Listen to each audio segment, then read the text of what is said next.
very hard. It was always very hard to believe in Jesus. I'm like, dude, the resurrection, that's a hard one to wrap your brain around, right? I could believe that he existed. I could believe that he got crucified. A lot of people got crucified, but the resurrection was always the thing that kept me from really believing in Jesus. I'm like, there's no way the resurrection was real. Historical stuff. Well, I regard the Gospels as history. It's verifiable history. Some people say, oh, it's a fairy tale. He never existed, but he did. And there are other accounts, verifiable historical accounts outside the biblical ones that also bear this up, that yes, he did exist. We're looking at a world where that there are big realms, spiritual realms. There's good, there's evil, and they are slugging it out for the souls of mankind. And my question is, why are we even important? Little old flawed humanity, why are we important in that process where the big realms are slugging it out over us? And I think there's bigger things at play here. And institutions that purport to touch on the divine are necessarily going to be affected by that slugfest that's going on between good and evil. Right. You know, because it's like, you know, your mind is a very funny place. I mean, I've always said, you know, it's your second thought and your first action that you're responsible for. Your first thought, throw it away, you know. Right. But upon consideration, the second thought is what you're responsible for. Yeah. That's the difference between first degree and second degree murder. There you go. Right? Right? There's first degree, like, I'm plotting this out. And we take that into consideration when we sentence people. Sure. So what are your thoughts on evolution? The Darwin thing? Yeah. At some point. I don't think I was some kind of like, you know, legless thing that crawled out of the ocean. I don't think I came from that. I think I was created. Do you think other things were legless things that came out of the ocean? Do you think like multi-celled organisms came out of single-celled organisms and there was some sort of a natural selection and random mutation and it led to everything else but us? Sure, look at gain of function. Right. You can make stuff happen. And I'm sure stuff did happen. But I think it's all part of creation. I think it's all ordered. I think anything left to itself without some kind of intelligence behind it will devolve into chaos. And so that there has to be some big intelligence that orchestrates everything. Not that we don't have chaos in the world, but I think that's our own making. But what do you think separates us from all the other creatures? Wow. I think we have a soul. We're created with a soul. I just believe we are higher than those creatures because we have a soul, we have an intellect above theirs. And we aspire to higher things. We have aspirations. Right. And, you know, this is part of why people drink and smoke and do dope and all this kind of stuff, is because they're looking for a spiritual experience. They're looking for, like, they actually call alcohol spirits. I mean, they're looking for something higher. And maybe things do move on and adapt and change through time. But I think that that's a function of an intelligence also. Yeah, I'm just not totally convinced. I feel it, and I can't really, I'm sorry, I can't intellectually tell you why I don't believe in evolution, but I don't. It's just a feeling. I don't think I was some ape.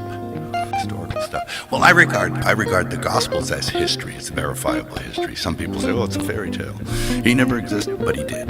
And there are other accounts, verifiable historical accounts outside the biblical ones that also bear this up, that yes, he did exist. And the other aspect of that is that all the evangelists, the apostles who went out there, every single one of those guys died rather than deny their belief. Yeah, and nobody dies for a lie. Nobody. Right. For the most belief, resurrection. Yeah. Who gets back up 3 days later after he gets murdered in public? Who gets back up under his own power? Buddha didn't do that. You know. So. You believe that was a real event? Yeah, I do. What brought you to that belief? Is this something that you've always had, or is it something you studied it and you've come to this conclusion because of the historical accounts? And Yes. I think as a child, one accepts things on faith because, you're raised by people who are nice to you and they believe it. And I still have that faith, but as I got older, I came to it through intellect and through reading and putting things together in accounts. And then occurrences, like in my own life. Stuff that happens in your own life. The results you get from actually appealing to a power greater than yourself, And I don't think it's any secret. I am flawed in the fact that I am by nature born an alcoholic, right? I did drugs, I did alcohol, so I regard the fact that I was able to appeal to something greater than myself to help me and actually stop me doing that. I think that's a miracle. It is. For me, it is. And for many. And we're allowed to make mistakes, and we do. We are so flawed. And I'm more flawed than anyone, So you have to think about the other side. You have to think about what comes next. Is there a next? Yes, there is. I believe there is. And I think it's depends on how you live now. And the beauty of believing is that even for your transgressions, you can be forgiven and you can be redeemed. But it's all up here. Right. It's the true acceptance and understanding of what you've done and what you should do. Sure, and understand that it's a great deal of mercy involved in the fact that I believe that God sent his son down to tell us, okay, I'm going to ransom you people from your fallen nature, and I'll give you a roadmap on how to do it. The Creator is above the law. It's an interesting fact to note that the first canonized saint, you know who it was? No. The first ever confirmed canonization as a saint was Dismas. You know who Dismas was? No. He was the thief on the cross next to Jesus. And he says to him, you're going to be okay. This day, you'll be with me. Unbaptized, criminal, all that stuff. So, Wow. the lawmaker is above the law. Just recently, they verified the Shroud of Turin. Have you seen that? They used to think that it was only a couple hundred years old. Yeah. And now they've changed that. Yeah, they said, no, it is back. They also don't understand how it was made, which to me is very fascinating because it's not paint. They don't know what caused the image itself and how that technology would have even been available. It wasn't. A couple thousand years ago. An intense light, atomic.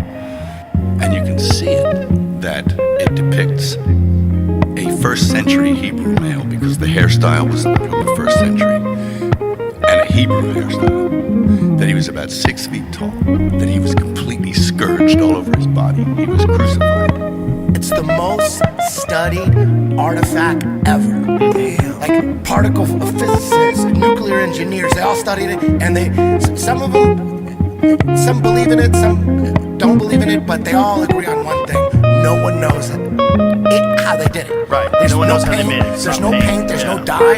But then the skeptics say, just because we don't know how it was done doesn't make it real, which is a good point. But then the other side's like, dude, all these scientists have no idea how they faked it. It's got to be real. So it's all about how you look at it. I lean on the side being real. There's a nuclear engineer. That'll be most fun. There's a nuclear engineer. You can go on YouTube. His name is Robert Rucker. Watch his breakdown. This guy's a nuclear dude. He's breaking down the photo. It's insane because it's a negative image on a non-photographic material. It's linen. Right. And then it turns out, like if you look at it with the naked eye, it's white, and then you see the image of the face is kind of like yellow. You can barely see it. But in like 1898, some photographer took a picture of it and then flipped and then looked at the negative, and then all of a sudden in the negative, the whole body appears, front and back, because he was buried like with You see the images? no one knows how they did it. No Like scientist. the holes where the wrist would be nailed. Yeah. Pretty crazy. And the crazy thing is the blood, there's no image under the blood. So the blood was there first, and then the image is after. Scourged, beaten, a crap. The wounds on the thorns, the hands. and the scourging, and the hairstyle was from the 1st century. And the pollens that they found in the cloth were from that region. Yeah. Also, the weave was a 1st century weave that was typical.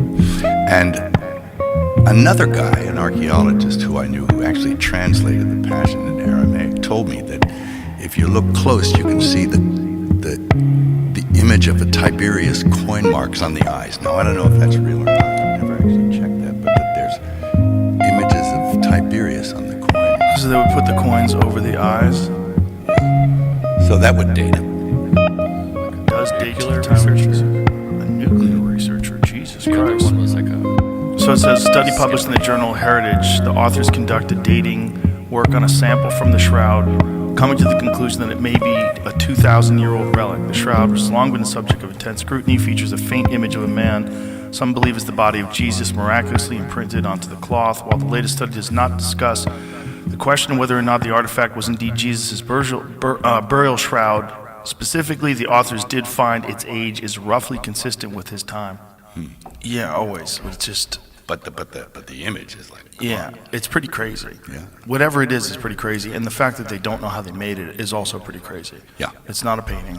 No. They're not exactly sure how No. it even came about. yeah, it had to have been some kind of intense light.